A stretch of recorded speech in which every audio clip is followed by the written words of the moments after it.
Chhattisgarh driver महासंगठन से जुड़े साथी भाई को चालक कल्याण योजना के तहत सहयोग।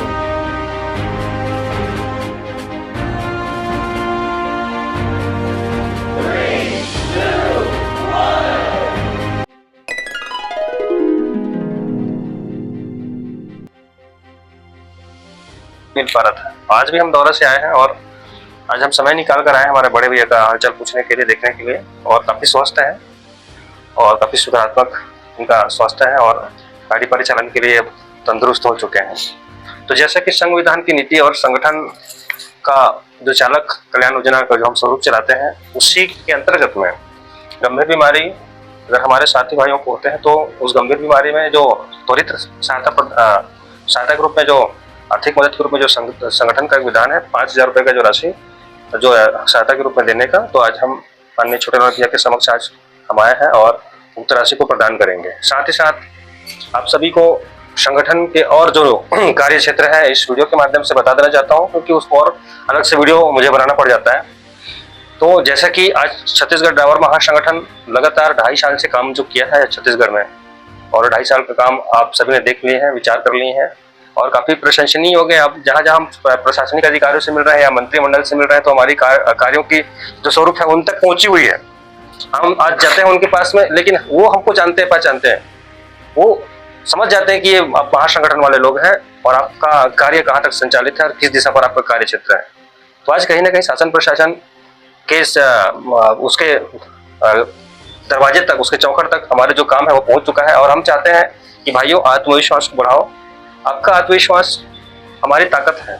आप जब संगठन में अपना विश्वास नहीं दोगे, अपना समय नहीं दोगे, अपना जो संगठन के द्वारा जो प्रधान नीति है उस नीति नियमों का पालन नहीं करोगे, वर्दी आदि पहनकर गाड़ी नहीं चलाओगे, तो हमारा मनोबल और हमारा आत्मविश्वास बढ़ेगा कैसे?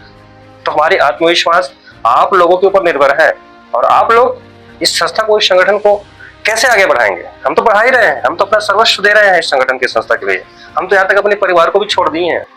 हमारे बच्चे पूछते हैं कि पापा पहले की तरह आप नहीं रहे, हमसे बात नहीं करते, हमारे साथ समय नहीं देते, हमको घुमाने नहीं ले चलते, या हमको और अन्यत्र कुछ खान पाने की जो आवश्यकता पड़ती है उसको आप देते नहीं हो। पहले ड्यूटी जाते थे तो ड्यूटी से आते थे तो बहुत सारे जो हमारे लिए कभी फल फ्रूट लाते थे, कभी आइसक्रीम लाते थे, लेकिन अब वो सारा जो सिस्टम है हमने उस परिवार को छोड़कर महासंगठन परिवार को चुन लिया है। और इस परिवार के लिए मैं खासकर हमारे साथी भाइयों, आप सभी का परिवार मेरा परिवार है। आपका परिवार खुश रहेगा तो मेरा भी परिवार खुश रहेगा। ऊपर वाले की मर्जी, ऊपर वाले की दुआ है। जो आदमी सही काम करता है उस कार्य की रूपरेखा ऊपर वाले भी बनाता है कि अगर आपकी सोच नेक हो और आपकी रास्ता नेक हो तो आपका मंजिल भी नेक होगा और आपका परिवार भी संतुलित रहेगा। आपके परिवार के ऊपर कोई विपदा, कोई परेशानी नहीं आएगी। मैं 2.5 साल से देख रहा हूँ मेरे परिवार में आज खुशहाली है। जिस प्रकार से पहले भी था, आज आर्थिक संकट के दौर से मैं गुजर रहा हूँ, जैसे भी है। पहले कुछ और स्थिति थी, आज मेरी स्थिति कुछ और है, लेकिन तब भी मैं खुश हूँ क्योंकि मैं इस महापरिवार के लिए अपना सर्वस्व दे चुका हूँ और सर्वस्व दूंगा भी। और अंतिम सांस तक इस परिवार के लिए मैं लड़ूंगा, जब तक आयोग और जब तक ड्राइवर वेलफेयर बोर्ड का निर्माण सरकार के द्वारा नहीं किया जाता। और आगे चलकर जिस मुहिम के लिए हमने रास्ता खोले हैं, दरवाजा बनाया है, उस दरवाजा को हमको खोलने के लिए एक चाबी की जरूरत है और चाबी है स्टीयरिंग छोड़ अभियान का। और ये आगाज करने के लिए विशेषतर मैं पूरी प्रणाली तैयारी कर रहा हूँ, पूरी प्रक्रिया बना रहा हूँ। अदर स्टेट के जो राज्य हमारे जो संगठन है, जैसे अलग अलग संगठन है, एक स्टेट पर 5 से 7 संगठन, 10 संगठन, उन सारे संगठनों को एकता के मंच पर लाने के जो प्रयत्न है वो मेरे द्वारा किया जा रहा है। और ये जो शुभ संकेत या शुभ घड़ी, मैं कहता हूँ कि स्टीयरिंग छोड़ अभियान, जो स्टीयरिंग छोड़ अभियान का आगाज है उसको करना ही पड़ेगा। और इस आगाज के अभियान के लिए सभी भाइयों को, आपको अपने दमखम और अपने कमर कसने होंगे। ये नहीं कि हम अधिकारी को चालान करेंगे तब करेंगे। भाइयों, जागरूक करने का काम इस समाज को करना है। हम सभी को बीड़ा उठाना होगा इस मुहिम को तेज करने के लिए, आगे बढ़ाने के लिए, क्योंकि हम सब आगे बढ़ेंगे तभी कोई कार्य संभव हो पाएगा। ये स्वतंत्रता की लड़ाई है। हम सभी गुलामी की जंजीर में आज भी जकड़े हुए हैं।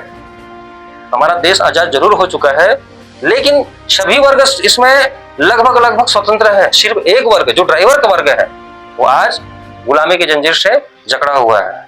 और वह जंजीर है मोटर मालिक, वह जंजीर है प्रशासन, वह जंजीर है आम नागरिक।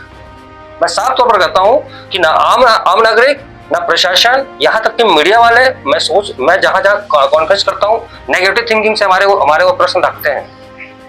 हमारे ऊपर प्रश्नवाचक चिन्ह है, इन प्रश्नवाचक चिन्हों को हटाना जरूरी है। इसलिए मैं कहता हूँ रूल रेगुलेशन सिस्टम को बदलिए, अपने आप को बदलिए। जो हमारे पुराने जो ड्राइवर भाई लोग थे, वो जिस प्रकार से इस समाज को थोड़ी बहुत गंदगी की ओर ढकेले, उसको साफ सुथरा करने का है। और आप साफ सुथरा हो गए तो समझिए समाज के हर नागरिक, हर वर्ग आपका कार्यप्रणाली को समझेंगे और आपको सम्मान की भावना से देखेंगे। तो आज डिबेट लंबा हो चुका है, इसी माध्यम से मैं आप सभी को अनुरोध करता हूं कि बिल्कुल आप सभी संगठन में समय दें, संगठन में आप अपना जो रूल रेगुलेशन है, नीति बनाया गया, उसको नीति नियम का पालन कीजिए, नशा मुक्त होकर वाहन का परिचालन कीजिए और वर्दी बिल्कुल पहनकर गाड़ी चलाएं। और आज मैं 5,000 की जो राशि है, मैं बड़े भैया हमारा छोटेलाल रावत जी को मैं प्रदान करता हूँ और सभी भाई से अनुरोध करता हूँ कि स्वस्थ रहे, स्वच्छ रहे और इस परिवार, इस समाज के लिए, समाज के कल्याण के लिए और इस परिवार की आर्थिक, सामाजिक सारे प्रकार की प्रगति के लिए आप ऊपर वाले से प्रार्थना करें। जय सारथी, जय सारथी, ड्राइवर एकता।